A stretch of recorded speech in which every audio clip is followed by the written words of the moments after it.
Let me ask you, Roz, if Sting and Kyle MacLachlan got in a knife fight, who do you think would win? Well, I don't know, Mateo. If Sting and Kyle MacLachlan got into a knife fight, I don't know who would win.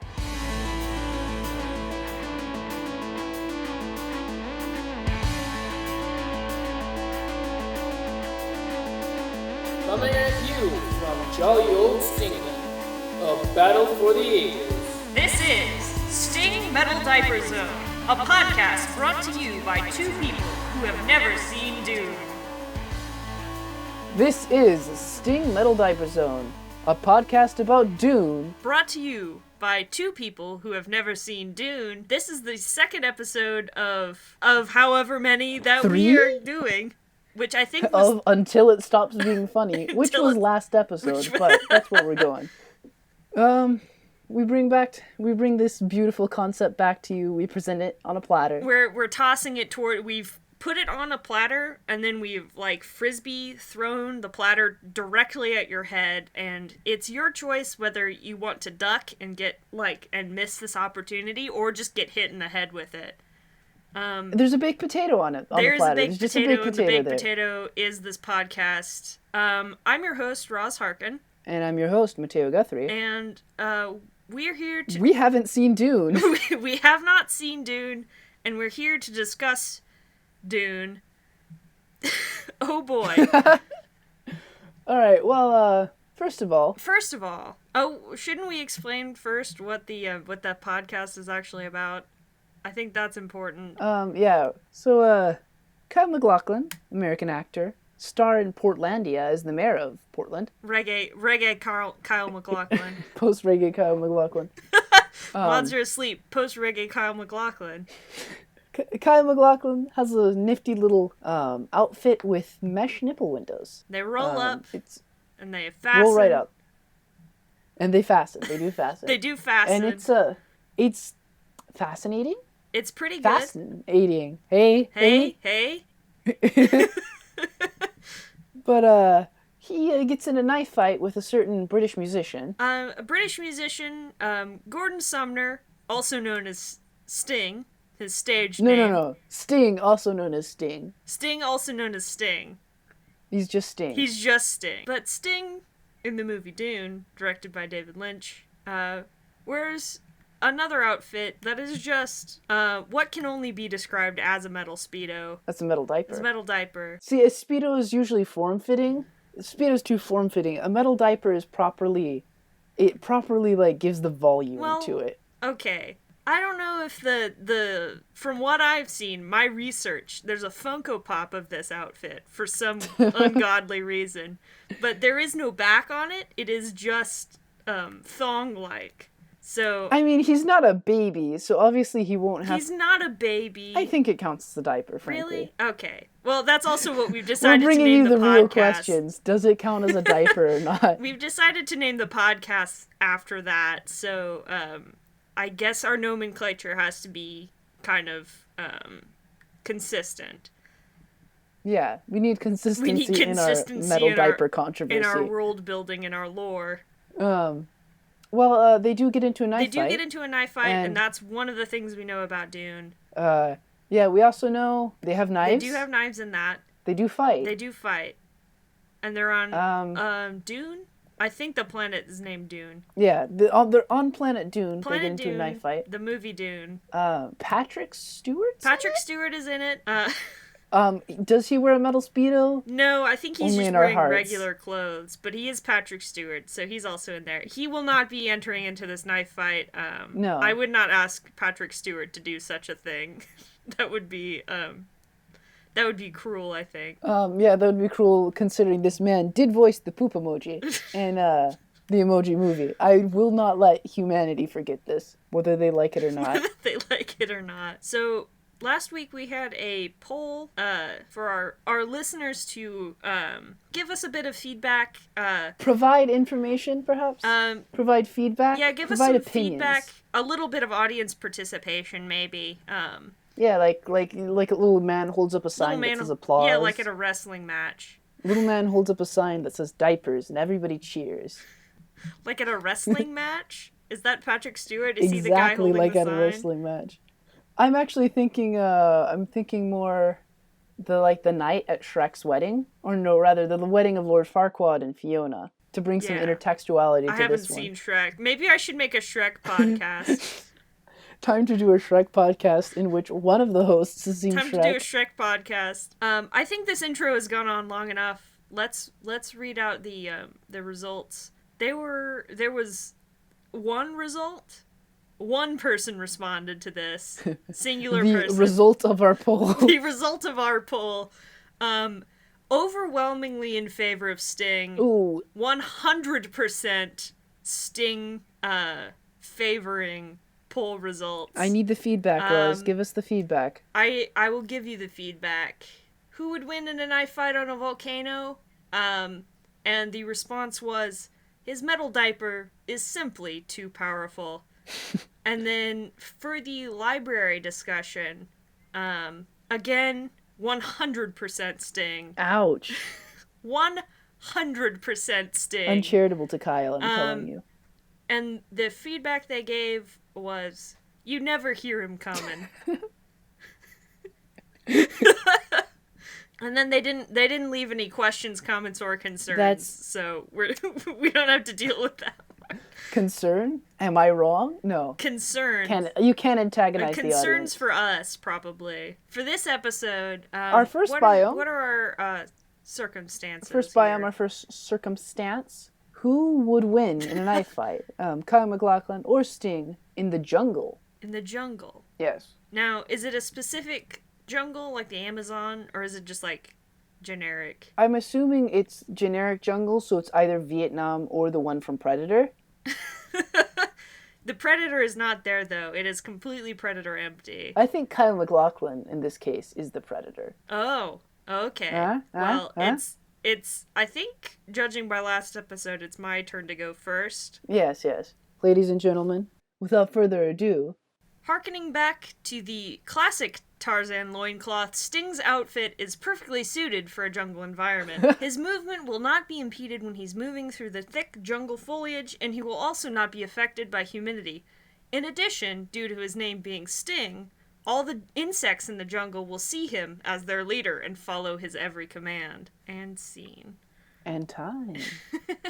Oh, that was all very good, Roz. I feel that mine is an equally formidable argument. Formidable. As formidable as the immense cloud of insects that Sting has lordship over. Interesting enough that you do mention insects, as Kyle MacLachlan's mesh on his nipple windows means that he can kind of let those puppies breathe, while at the same time not having to risk mosquito bites on his tender areas, while they can fold down for camouflage. And I think that's why in a jungle, Kyle MacLachlan would win. And scene.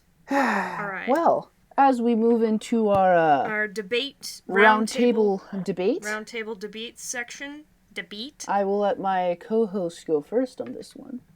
Okay. So, Mateo. Yes. Roz. Mateo. Roz.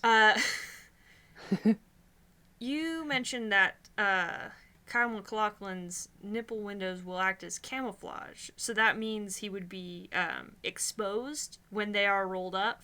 Just kind of burying exposed to human vision, right? Like... his white flesh against the jungle skies. High-vis nipples, if I do declare. Those are high-vis nipples, They Roz. are very high-vis nipples. Remember last episode we talked about how razzle-dazzle they are, after all. That's true. But when you're out in the jungle, there's no one around to razzle-dazzle. Aside from Sting, Shia LaBeouf. Sting is accustomed to these, as they are eternal opponents and can never be stopped from fighting one another. Well, here, let me stop you there, Roz. So, yes, there's nobody to razzle-dazzle, right? Other than a... There's like a bird-eating tarantula or something on the ground. I will debate whether or not Sting can be razzle-dazzled by these nipples later on, later date. Okay, but, sure. Supposing that Sting were unaffected, say that Sting were to find a random pair of, like, jungle, sunglasses. Just growing on a tree? Yeah, off of the sunglass tree. Well, that's where that's where the They sunglass pluck hut them and is put from. them in a sunglass hut. Yeah, exactly. But Kyle would still need that breathability, and kind of just letting them air out, right? I mean, it's like a nuclear, it's like in nuclear fission where they have to like keep the rods in the water for a bit. Safety control rod Axeman. Yeah, he can't keep them under those flaps for very long. Well, okay. Or at least, not too long. Sting, I think they're they're powerful nipples, Roz. Well, yeah, I think Sting here is at a complete advantage because his entire body is ventilated except for the parts that are underneath the metal diaper. And I think that will aid... Those are cooking. Those are just burning alive. I think that would aid greatly in his complete mastery of the jungle terrain. There's a reason the people that live in like jungles and stuff don't wear much clothing, and I think Sting has really embraced that. See, if you notice, though, that wasn't quite finished. See, Kyle can zip those puppies up for combat when you need a lot of area that's kind of padded and will save you from blows and perhaps even knife stabs. But he can roll them up without having to worry about mosquito bites on anywhere other than maybe his hands and face. Yeah. Furthermore, his hands and face are very vulnerable to insect bites, which I think Sting can use to his advantage here. He has these boots. He has this kind of military garb, which obviously means he's in the military to some extent. I think so. I believe he is. We make the rules here. We Roz. do make the rules. He is in the army. And therefore, he will have military training on how to survive in the jungle, which Sting really doesn't. And part of that military training is camouflage. Yeah. And though he might have dazzling nipples when they're out, and he's just got them out, he zips it back down, right? Like a ghost. Like they weren't even there. He vanishes. Like, for example, the Predator, maybe. I've never seen the Predator either, like but I think the Roz. Predator can disappear. I think the Predator is invisible, right? If I've got my lore correct. Maybe that's Alien. Maybe the Predator is the one that like bursts out of your chest. I know those fight each other too. Ooh. There's a movie, Alien versus Predator. They fight each other. I don't think with knives though. Although the metal diaper is a bit Geiger-esque looking. It's got them True. biomechanical it's got tubes. Wings. Is that what those are? I think so. I'm not sure. They're like ridged. The deal is, so he has, with this military training, Kyle has, and to bring this back around, Kyle does have survival skills that I don't feel Sting is really cut out to match. For example, should he come across a stream in this jungle, he can catch fish with his little nettings. Okay, so he can take the netting out. I mean, I assume he just lays in a stream and the fish swim right into his nipples. Oh, they swim into the nipple flaps. I assume also the dazzlation of his, he can just pull those up really quick and just dazzle any small prey animals that he wishes to catch. He also has a knife, so like he can kill them. Like a deer in the headlights. Yeah, deer in the headlights, and then just stabs him. So with his knife. Were this knife fight to drag out over several months of just war of attrition knife fighting, I feel that Kyle is definitely better equipped than Sting to survive long term. Now, see, I don't think so. Sting definitely he's got, as we've established before, more agility, and he's also very good at yoga, I think I mentioned last time. So I think that would help him. He could just sit and meditate in a sort of a jungle clearing, and then a deer would walk up to him, and then he could just stab it. See, you say that... Or he could also... Insects are also a good source of protein, so he's got his command over insects. And he can just eat those. I'm saying... He's fine. In your scenario, if he were to sit and meditate in a clearing, that would give Kyle ample opportunity to just come up and shank him right in the head. I mean... Just poke him. Sting could also just shank him right back. But no, Roz, it's mutually assured shanking here. While he's meditating, Roz? While he's meditating, yes. Well, his bugs would come up in like a sort of cone and surround him in like a force field. And also, have you ever like gotten a bug up your pants or something? If you're wearing like long sleeves, you're wearing like long sleeves and there's a bug that's in there. You can't like get in there easily to get the bug out. So imagine being swarmed by a lot of Sting's bugs. But they can't get through his netting, is what I'm saying. They can't get through his netting, but they can get into his sleeves, into his pants legs, in his shoes. I assume it's hermetically sealed. Dune is just desert space, right? I'm pretty sure there's a different outfit that they wear that is hermetically sealed, but that's not the one that he's wearing now. I think all astronauts... It's not hermetically sealed, so a bug can get in there. I think all astronauts should be able to just unzip their nipples in space. Just in space. Just the vacuum of space, it really does wonders. Just to your nipples, though. The solar radiation. Nevertheless, I do feel that Kyle has the military advantage here. See, we don't know if he's actually in the military. We don't know that Sting yogas or has... No, Sting is a person yogas. I don't know about in Dune, though. Kyle MacLachlan, as the mayor of Portland, apparently. We're drawing on all canons here of Sting and Kyle MacLachlan lore, I think. As apparently mayor of Portland, I feel that Kyle will have some sort of training. At least from a military obligatory standpoint. mayoral boot camp that they go through. Yes, the mayoral. I mean, he's part of the government. Don't all government employees get lessons in hand-to-hand combat and survival skills? I don't actually know. Pretty sure that's what happened to the gas meter man. I guess to wrap it up, Kyle MacLachlan's military training, camouflage military uniform, and general superiority of his mesh nipple cutouts outweighs Sting's oneness with nature in this. I believe that Sting will gain the upper hand in this knife fight in the jungle because of his oneness with nature, and Kyle MacLachlan's stubbornness and his holding on to society and society's norms will hinder him in his knife fighting. Now, listeners. So there. Who won? You decide. Who won? Who's next? No one. We know who's next. It's Sting and Kyle MacLachlan. That's the only people we're talking about on this podcast here. And speaking of who's next, what's the next biome, as it were? The next scenario that we've placed our two brave combatants in. We went from the jungle. We went from the jungle, which is a very desolate, bug-filled place. Lots of bugs. To a crowded, bug-filled place. We are replacing Sting and Kyle MacLachlan and their knives and their metal diaper and respective mesh nipple windows.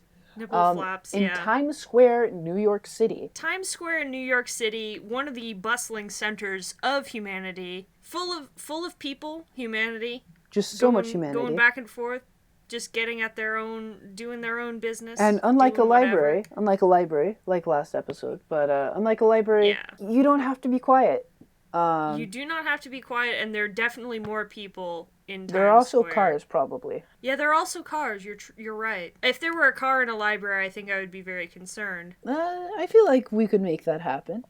Is that a threat? Are you threatening me? Well, do you want to start off with this one? Well, I started last time. All right. Well, I guess then I will start off with this one. If you want to. Well, if you give Kyle MacLachlan a Times Square. If you gave the mouse a cookie. First of all, the fact that he's not wearing a metal diaper does make him slightly more normal than your average Times Square citizen. Depends on the Times Square person. It does depend. But it lets him blend a little more. Yeah, I do come back to blending. But at the same time, his mesh nipple cutouts allow him to sort of, and in my notes, I have this jotted down as fashion. It allows him some of that panache. Kind of, he looks hip, he looks chic, he looks like he belongs there. Well, it also looks official enough that people will get out of his way. So, I've never been to New York, but I can imagine people in New York try to respect each other's space a lot. So if there is a half-naked oily man running at you with a knife, you're going to get out of the way. And then you say, hey, I'm walking here. Sting also doesn't want people to stand so close to him. Oh, yes, of course. And And he is not inhibited by social norms. And if anyone tries to call the police on him, they're on his side. As it is Sting and the police. It is Sting and the police. And that's time for me, I think. Well, I'll open this up. First of all, to open this up, I feel that though both of them, are a little outlandish. They're pretty outlandish. I would agree that they're both outlandish. Kyle MacLachlan, pretty outlandish. Even when he's wearing a suit and he's got his hair all well groomed, or when he's crazy, or when he has a bald cap at Kristen Wiig's 18th annual Halloween party. I still don't know what that was a costume of. I'm very glad I sent it to you. I'm pretty sure it's just like that, one Uncle Fester from the Addams Family, but wearing a dog tag. Yeah, he had dog tags on. I don't know what the deal was. It's his jungle experience there. It's the military. Kyle, if you're listening, please tell us what that costume was. I'd love to know. But anyhow, though they're pretty tolerant of both probably oily metal diapers and definitely kind of mesh where it shouldn't be. New York does have some pretty strict weapons laws. They don't like knives, because you can go on subways with knives, and you know what they say about going on subways with knives. Don't do it. You can cut a foot long right in half. Someone's coming at you with a newspaper, and then you just cut you do a couple slashes, and then suddenly you have like a chain of people holding hands. It's like little made babies. Out of paper. It's like little, You can also make snowflakes that way too. Yeah, you can make snowflakes that way too. I think it's the best and most efficient way to do that. Nevertheless, I think those weapon laws, I think, would affect both of them. Well, see, here's the thing. So, despite living in a place where there's a lot of crime, New Yorkers tend to be a little weird about any sort of weapon, even if it is for self-defense. Again, and I would Kyle, say that Kyle would can affect hide both that of baby. them. He's got oodles of speed. He can hide it up his sleeve. He can hide it in his nipples. In them. In them. Yeah. I think that's Sting's job. Is to hide his knife. I'm gonna stick to my guns. He can hide him in his nipples, Roz. Heck, he can hide him in his boot. Sting does not have that luxury, and therefore, yes, people, it might be Sting and the police, but there's still laws. Yeah, see, they're not gonna arrest him. They're gonna show up. He is Sting of the police. He can't be arrested. Unarrestable. Cops are gonna show up, though. That's the issue. They could arrest Kyle MacLachlan, though, and while Kyle MacLachlan is in jail later, Sting could get in there, send him a cake with himself inside of it, and then jump out and stab him right in the exposed nipple. Well, as hide far her as right the in. Times Square-centric part of this issue, people will freak out about a man with mesh nipple windows and a knife. People might be not really freaking out about an oily dude in a metal diaper, but an oily dude in a metal diaper with a knife that's also made out of metal. That does strike Did he alarm. make it out of the diaper? What now? Did he make it out of the diaper? Did he forge the knife himself? Perhaps. I think he's talented enough. And he forged it in the heat of the volcano. He can play the lute. That's almost like knife making. But I feel that there will be a lot more alarm made about Sting thanks to his knife and no place to hide it. And therefore, it'll allow Kyle that sort of forewarning for him to ready his own knife. There's no stealth for Sting in this place. Kyle is going to see the crowds parting like the Red Sea. Exactly. And then he sees Sting coming right at him. There will be a chorus of, "Hey, I'm walking here. Hey, I'm walking here." And that gives Kyle the reaction time. Agility doesn't matter when you're in a packed crowd that's also saying, "Hey, I'm walking here. Hey, I'm walking here. Hey, I'm walking here." What if, maybe he can throw him off. Run at him from one direction, and then the chorus of "Hey, I'm walking here" is over in the wrong direction. So Kyle is looking off somewhere else. He's looking at the big Coca-Cola billboard or something, and then Sting. Does the Coca-Cola billboard also say "Hey, I'm walking here"? Yes, it broadcasts it every 30 seconds. Oh, by the way, pick up our new merch, guys. It's a shirt in the Coca-Cola font that just says "Hey, I'm walking here." Hey, I'm walking here. You can find it at our merch store, also in a water bottle and, bumper sticker form. Yeah, and to find our merch store, you do have to solve several cryptic ciphers that I've hidden around the globe. Crossword puzzles. Cross-knife puzzles. Exactly. The last Knife answer to the crossword puzzles. puzzle is just like the Redbubble URL. Yeah, there you go. Except you have to know it already.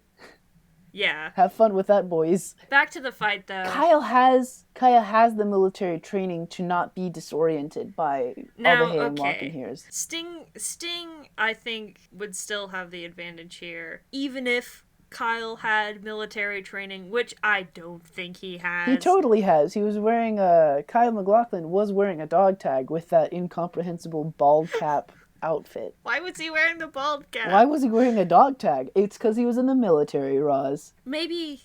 Are there any? I don't know if there are any public pools nearby Times Square. I don't think it's Times Square. It's not Times Pool. Maybe it could be. But if Sting carried a towel with him, he could hide the knife under that. Kind of like a newspaper with a Tommy gun? Yeah. Or like a violin case. But the thing is, this isn't Sting Metal Diaper and also like a beach towel zone. This is Sting Metal Diaper zone. No, this is just Sting, his metal diaper, his knife, and his wits. And Kyle MacLachlan killing him brutally with a knife. With another knife. With Kyle MacLachlan's knife. Kyle MacLachlan's knife. I still feel that Kyle MacLachlan, first of all, he has the fashion looks, he has the authority, he has military training, he can blend in when he needs to. Nobody's gonna say, hey, I'm walking here to just a dude. They're gonna say, hey, I'm walking here to a dude with a knife and a metal diaper. Now, Sting does still retain his agility. I think that's an important thing. People do not want to stand so close to him. He does retain his agility, but let me. He does retain his agility, and I think that would aid him greatly, because Kyle would still have to push through the throngs of humanity, whereas Sting can just make a straight charge from wherever it is he's hiding, and just go directly towards Kyle MacLachlan wherever he is in the crowd. Now, Roz, let me ask you this. Yes, Kyle MacLachlan has to push through humanity, but what if he pushed through with a taxi? Oh? I think we did bring up cars before. We did bring up cars, and also, if Sting can use an army of insects, I'm pretty sure Kyle's military training allows him to operate a 2008 Crown Victoria. To deadly effect. Now, I think, given the rules of this debate, I think it's specifically a knife fight, not a knife against a car fight. I mean, have you ever heard of hood ornaments? Oh, is he fastening He can just strap that puppy down, zip his nipples up, for fashion, and just floor it. For fashion.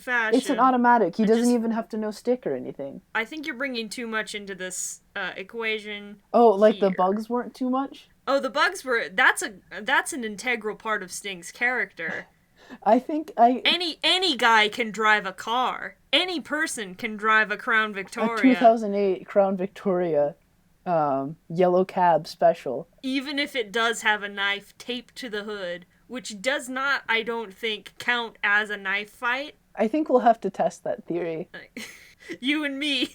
You and me. Wednesday. Let's go. Point being, I do believe that through clever attunement to machinery that his military background which is wouldn't just provide driving a car. It counts. It's not attunement to machinery. Don't listen to him. While also being able to blend and fashion his way through things. I feel that Kyle MacLachlan could surely win a fight in Times Square. And I think because of Sting's retained agility, because of the crowds parting before him, and then his immunity to being arrested because of the police, I think that Sting would definitely win in a knife fight in Times Square. Who would really win? Well, that's up to you, listeners. That's up to you to decide. It's actually not up to you to decide. I know Sting wins, just in general. But you can add your two cents in. I have 3 cents, and that's that Kyle MacLachlan wins. Oh, okay. I have 4 cents. Ooh. Then. Fine. That's 2 cents. Well, I've got 2 opinions. Well, I shoot you with my bazooka. This has been Sting Metal Diaper Zone, a battle for the ages. This has been Sting Metal Diaper Zone. We say a lot of things at the end of the show. Please submit your opinions, your answers, your general impressions. We'd love to know what you think, because we certainly don't think a lot, and we'd like to experience that, maybe. And now, a word from our critics. In the podcast Sting Metal Diaper Zone, hosts Mateo Guthrie and Roz Harkin discuss Sting's storied, internationally acclaimed run from 1978 to 1983. Sean Sting Agnew gives a spirited impression of the Detroit metal machine, while Thierry Robin, Pierre Paquette, and Sting the astronaut join in for a lively discussion on the band's breakthrough album, Amityville Horror. It's fantastic. Please remember to submit to our poll, exit poll, who you think. Tell us things. Who you think won. Who won? We leave you until next time, dear listener. This has been Sting Metal Diaper Zone, a podcast by two people who have never seen Dune. And remember watch Dune, because we haven't.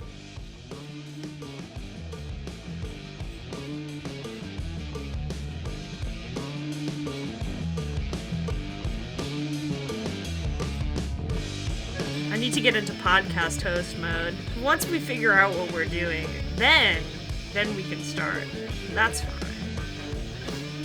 Hold on, let me stop recording. Oh. Okay. Oh shoot. No, I shouldn't have done that. No wait, I didn't stop recording. I'm gonna What a roller pin record coaster. right there. Right then and there, and you're gonna deal with Ooh. that. Okay. Hello. I'm back. Thank you. I just got that. Pinocchio and then one of the three blind mice get into a knife fight. Who would win? Coughing fit. I'm watching the waveform of my cough. Yikes. Yay Hey, for lag. 69% battery. You know what that means? I don't know. 9% away from 50. No, that's not right. I'm not good at math. I think I remember. No, I think I'm remembering the time you stabbed yourself in the leg. That was a different time. You weren't there for that one, actually. I wasn't there, but you did tell me about it in excruciating detail. Like a knife into butter, lads. Like a knife through butter. Kind of like how Kyle's gonna take out Sting. Like a knife through Kyle MacLachlan's exposed chest. No, Yes. turn off! Let me. You know what would be really funny? What? If my mic was muted this whole time. That would be insane. And then I would definitely win this podcast. Yeah, we have a lot of things. Jeez, that just brought me to you and me in your sports utility vehicle driving to 7-Eleven. Is that a song? Yeah, it's a VeggieTales.